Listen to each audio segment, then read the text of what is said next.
ආයුබෝවන් හැමෝටම සාදරයෙන් පිළිගන්නවා ඉනෝටෙක් ඇකඩමි YouTube නාලිකාවත් එක්ක අපි අපේ පළවෙනි වීඩියෝෙන් කතා කරේ අපි කවුද සහ අපි ඉස්සරහට කරන්න ඉන්න දේවල් ගැන පොඩි හැඳින්වීමක් විතරයි.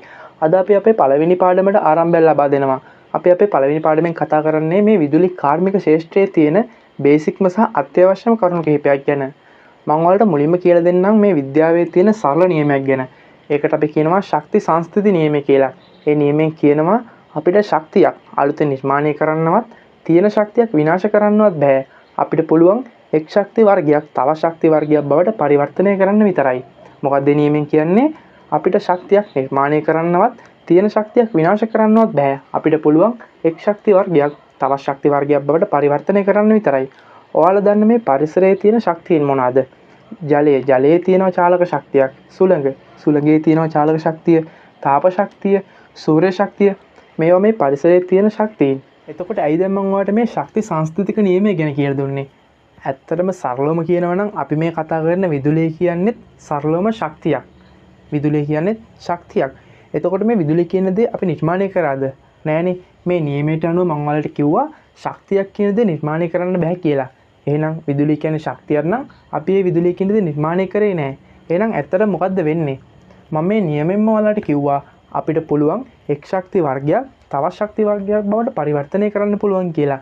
එහෙනම් ඇත්තට මෙතනදිත් වෙන්නේ අපි මේ පරිසරයේ තියෙන මේ ශක්ති වර්ග, සුළඟේ තියෙන චාලක ශක්තිය, ජලයේ තියෙන චාලක ශක්තිය, තාප ශක්තිය, සූර්ය ශක්තිය වගේ ශක්තියින් අපි පරිවර්තනය කරනවා විදුලි ශක්තියක් බවට. ලංකාව ඇතුලේ මේ දේ වෙන තැන් වලට අපි කියනවා පවර් ස්ටේෂන්. එහෙම නැත්නම් බලාගාර. මම දැන් මේ බෝඩ් එකේ ලියලා තියෙන්නේ මම අර ඔයාලට කියපු බලාගාර. එහෙම නැත්නම් පවර් ස්ටේෂන් කිහිපයක් ගැන. වික්ටෝරියා, රන්දෙනිගල, ලක්ෂපාන, කොත්මලේ, සපුගස්කන්ද, නොරොච්චෝලේ, කැලණිතිස්ස මේවා තමයි ලංකාවේ තියෙන බලාගාර. එහෙම නැත්නම් පවර් ස්ටේෂන් කියලා කියන්නේ. මෙතනදි වෙන්නේ සරලවම මම අර මුලින්ම කියපු විදිහට එක් ශක්ති වර්ගයක් තව ශක්ති වර්ගයක් බවට පරිවර්තනය වෙන එක. අපි එහෙනම් දැන් කතා කරේ අපිට විදුලිය ගැන කරන්න පුළුවන් සරලම හැඳින්වීම ගැන. අපිට මෙතනින් එහාට පාඩමේ ඉස්සරහට යන්න නම් ඔයාලා දැනගන්න ඕනේ වැදගත්ම දෙයක් තියෙනවා. ඒකට අපි කියනවා පරමාණුව කියලා. පරමාණුව කියලා කියන්නේ මොකද්ද? පරමාණුව කියන්නේ ඔයා මම මේ වටේ තියෙන ප්ලාස්ටික්ද ලීද හැමදේම අවකාශයේ ඉඩක් ගන්න ඕනම දෙයක් පදාර්ථයක් හැදිලා තියෙන කුඩාම අංශුව තමයි පරමාණුව කියන්නේ. පරමාණුව ගැන කතා කරොත් පරමාණුවේ මැද තියෙනවා න්‍යෂ්ටි කියලා දෙයක්. ඒ වටේ තියෙනවා මෙම වලලු කිහිපයක්.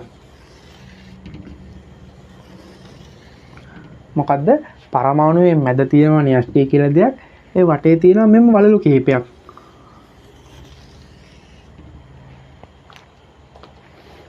මෙන්න මේ න්‍යෂ්ටිය බෙදෙනවා තවත් කොටස් දෙකකට. මේ න්‍යෂ්ටිය බෙදෙනවා තව කොටස් දෙකකට. ඒකට අපි කියනවා නියුට්‍රෝන සහ ප්‍රෝටෝන විදියට. ඒ වගේම මෙන්න මේ වලලු වල තියෙනවා කැරකමින් ඉන්න ඉලෙක්ට්‍රෝන කියලා දෙයක්.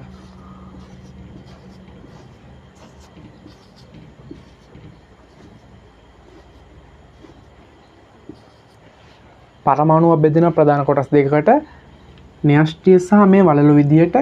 ඒ වගේම මේ න්‍යෂ්ටිය ඇතුලේ ඉන්නවා නියුට්‍රෝන සහ ප්‍රෝටෝන කියලා කොටස් දෙකක්. ඒ වගේම මේ වලලු වල ඉන්නවා කැරකමින් ඉන්න ඉලෙක්ට්‍රෝන කියලා කොටසක්. අපි මෙන්න මේ ප්‍රෝටෝනයට කියනවා ධන ආරෝපිතයි කියලා. ඒ වගේම ඉලෙක්ට්‍රෝන වලට කියනවා ඍණ ආරෝපිතයි කියලා.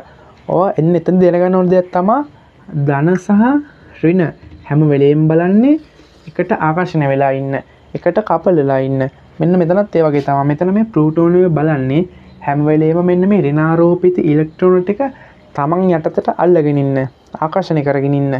හැබැයි මෙන්න මේ අවසාන කවචය, ඒ කියන්නේ මෙන්න මේ ප්‍රෝටෝනයට දුරින්ම ඉන්න කවචය.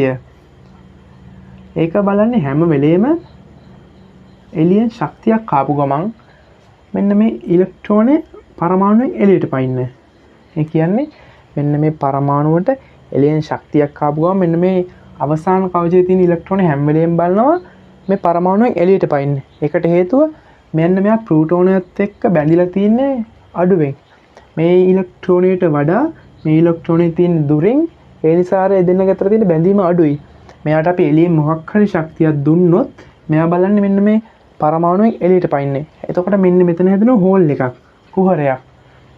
මෙන්න මේ අවසාන කවචයේ තියෙන ඉලෙක්ට්‍රෝන තමයි අපි කතා කරන සන්නායක, අර්ධ සන්නායක, පරිවාරක කියන දේවල් වලට ප්‍රධානයෙන්ම බලපාන්නේ. කියන්නේ කරන්ට් එක යනවා කියලා අපි කියන්නේ කරන්ට් එක යන්නේ නැහැ. කරන්ට් එක මද වශයෙන් යනවා. සන්නායක අර්ධ සන්නායක පරිවාරක අන්න ඒවට බලපාන ප්‍රධානම දේ තමයි මෙන්න මේ අවසාන කවචේ තියෙන ඉලෙක්ට්‍රෝන. අපි ගන්න ප්‍රධානම සන්නායක වෙන තඹ වල අවසාන කවචයේ තියෙන ඉලෙක්ට්‍රෝන එකයි. ඒ නිසා තමයි අපි කියන්නේ ඒකේ සන්නායකතාව ගොඩක් හොඳයි කියලා. ඒ කියන්නේ කරන්ට් එක ගලා යාමේ හැකියාව ගොඩක් හොඳයි කියලා. අපි ඉස්සරහට කතා කරමු මෙන්න මේ අනිත් එක. මේ ඉලෙක්ට්‍රෝන අපි මෙන්න මේ පරමාණු එළියට පෙනුනට පස්සේ අපි කියනවා ඒක නිදහස් ඉලෙක්ට්‍රෝන කියලා. ඔයාලට ඉස්සරහට ධාරාව ගැන මම කතා කරද්දි මෙන්න මේ නිදහස් ඉලෙක්ට්‍රෝන වැදගත් වෙනවා කතා කරන්න. ඒ නිසා තමයි මම ඔයාලට මේ මගේ පළවෙනි වීඩියෝ එකේ අවසානයේ මෙන්න මේ පරමාණු ගැන කතා කරේ. එහෙනම් අපි ඊළඟ වීඩියෝෙන් හම්බෙමු. අපි මේ වීඩියෝ එකේදී ධාරාව කියන්නේ මොකද්ද? වෝල්ටීයතාව කියන්නේ මොකද්ද කියන එක ගැන කතා කරන්න බලාපොරොත්තු වෙනවා. එහෙනම් මාත් එක්ක දිගටම එකතු වෙලා ඉන්න මම subscribe කරන්න. Thank you.